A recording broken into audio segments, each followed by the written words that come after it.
ములుగుపూడి శ్రీనివాసరావు గారు.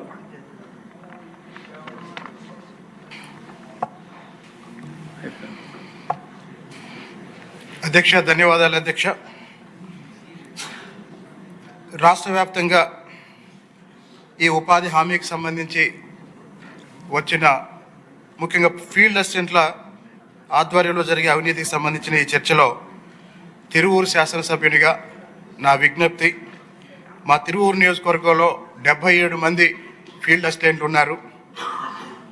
అక్కడ కోట్లాది రూపాయలు అవినీతి జరిగినట్టు 42 మంది ఫీల్డ్ అసిస్టెంట్ల అవినీతి వివరాలు స్థానికంగా ఉన్న ప్రజలు మా కార్యాలయానికి అందజేయడం జరిగింది. దయచేసి మొత్తం 77 మంది ఫీల్డ్ అసిస్టెంట్ల పనితీరు మీద శాఖాపరమైన విచారణ జరిపించాల్సిందిగా మీ ద్వారా గౌరవ ఉప ముఖ్యమంత్రి పవన్ కళ్యాణ్ గారికి విజ్ఞప్తి చేస్తున్నాను అధ్యక్ష. ధన్యవాదాలు. ఒక బీజేపీ ఆయన మాట్లాడారు, ఉన్నదిద్దరు అందరూ మాట్లాడతారా?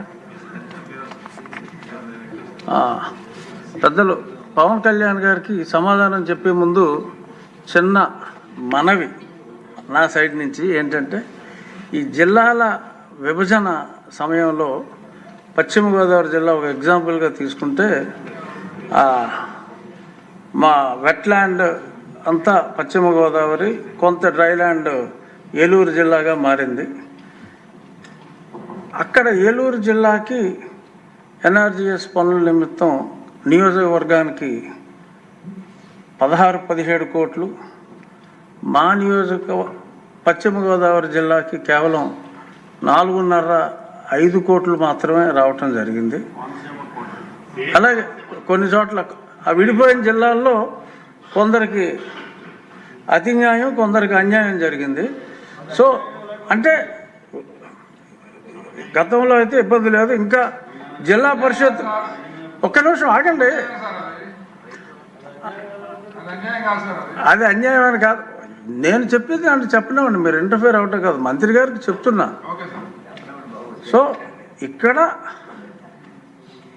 జిల్లా పరిషత్ ఒకటే ఉంది, ఇంకా జిల్లా పరిషత్ ఒకటే ఉంది కాబట్టి అది ప్రెసిడెంట్ అసెంట్ ఇంకా రాలేదు కనుక ఆ అసెంట్ వచ్చే వరకు ఏదైనా కనీస న్యాయం, ఎందుకంటే అక్కడ ప్రజలే ఇక్కడ ప్రజలే, కనీస న్యాయం